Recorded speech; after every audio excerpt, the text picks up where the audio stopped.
My lovely viewers, welcome to Laboni kitchen.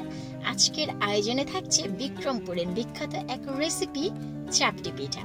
অনেকে একে চাপড়ি বা খোলাজা পিঠাও বলে থাকি। শীতের এই প্রকোপ মৌসুমে আমার মনে হয় সকাল বিকাল নাস্তায় এর থেকে মজাদার আর ঝটপটে বানানো কোনো খাবার হতেই পারে না। যদি সহজে কিছু বানাতে চান, এই খাবারটি বানিয়ে এই শীতে উপভোগ করতে পারেন। যারা খেয়েছেন তারা তো জানেন, আর যারা খাননি তাদেরকে বলছি, খাবারটি খুবই খুবই খুবই মজার। একবার অবশ্যই ট্রাই করবেন। তো চলুন আমরা সরাসরি চাপটি বানাতে চলে যাই। চাপটি পিঠাটি বানানোর জন্য এখানে আমি পুরোপুরি 2 কাপ সেদ্ধ চাল আর হাফ কাপ আতপ চাল সারা রাত ধরে ভিজিয়ে রেখেছি। আর পানিটি আমি ঝরিয়ে নিয়েছি, তবে সবটুকু পানি না ঝরলেও চলবে।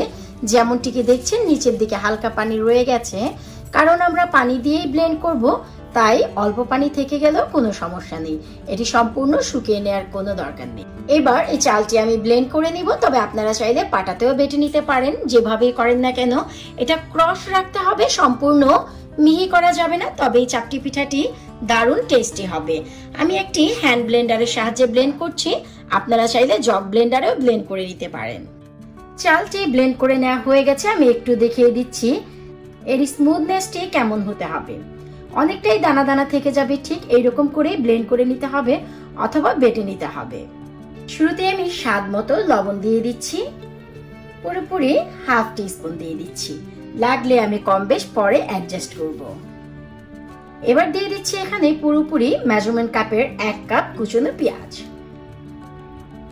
আমার আম্মু বলতো যে এই চাপটিটি তখনই মজাদার হবে যখন এতে মাল মশলা অনেক বেশি যাবে, তার মানে এইসব উপকরণের কথাই বলতেন। তার সাথে সাথে দিয়ে দিচ্ছি পুরোপুরি 1/3 কাপ গ্রিন চিলি চপড করে কেটে।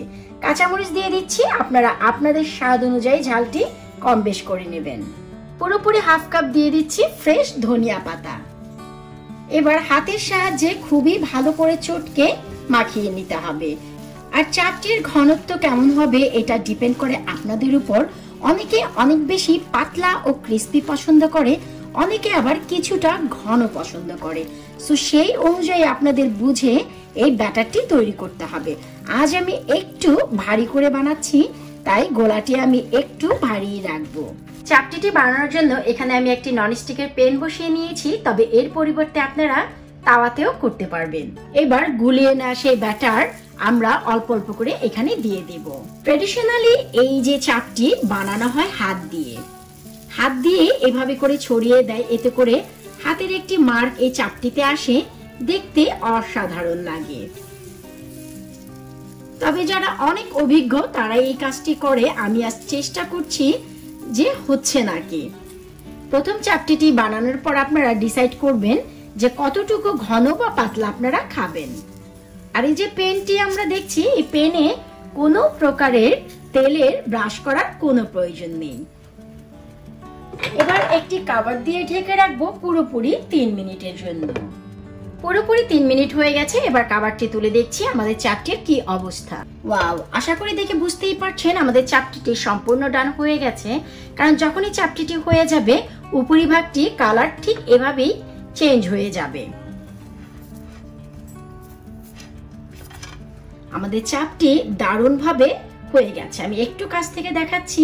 আমরা কভারটি সরিয়ে কিছুক্ষণ রাখবো উপরের এই ময়েশ্চারটি শুকিয়ে যাওয়া পর্যন্ত। এতে আমাদের এই চাপটিটি অনেক বেশি ক্রিস্পি হবে। এবার কিছুটা ব্যাটারে আমি হালকা হলুদের পাউডার অ্যাড করে দিয়েছি, এতে করে কিছুটা কালার চেঞ্জ হবে এবং খেতেও দারুণ লাগবে। যেমনটিকে বলেছি যে প্রথম চাপটিটি বানানোর পর আপনারা ডিসাইড করবেন যে কতটুকু ভারী ও পাতলা খাবেন। আমি আরো কিছুটা পানি অ্যাড করে এই চাপটিটি কিছুটা পাতলা বানাচ্ছি। আপনারা আপনাদের পছন্দ অনুযায়ী পছন্দটি অ্যাডজাস্ট করে নেবেন। ঠিক একইভাবে আমরা আমাদের এই পিঠাটির কভারটি তুলেও 1 মিনিটের মতন অপেক্ষা করব উপরের পানিটি টেনে আসা পর্যন্ত। যখনই আমাদের এই ময়েশ্চার শুকিয়ে যাবে, আমরা চাপটিটি তুলে নেব। কত ইজিলি তোলা যাচ্ছে আশা করি দেখে বুঝতেই পারছেন। আমি একটু কাছ থেকে দেখাচ্ছি কত অসাধারণ হয়েছে আমাদের এই পিঠাটি।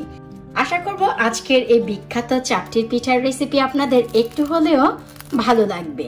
আর কত বেশি ক্রিস্পি তার বলার অপেক্ষা রাখে না।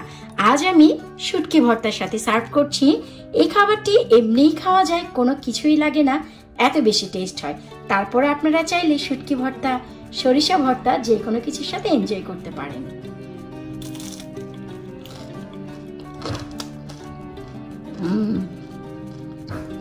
শুধু তাই নয়, আমি সাদা চাপটিটিও দেখাচ্ছি আপনাদের এবং পেছনটিও দেখাচ্ছি। দারুণভাবে কুক হয়েছে, ক্রিস্পি হয়েছে। এই পিঠাগুলো এত বেশি টেস্ট হয় খেতে যে কি বলবো। পেছনটি অনেক বেশি ক্রিস্পি আর সামনের সাইডটি একেবারেই মোলায়েম।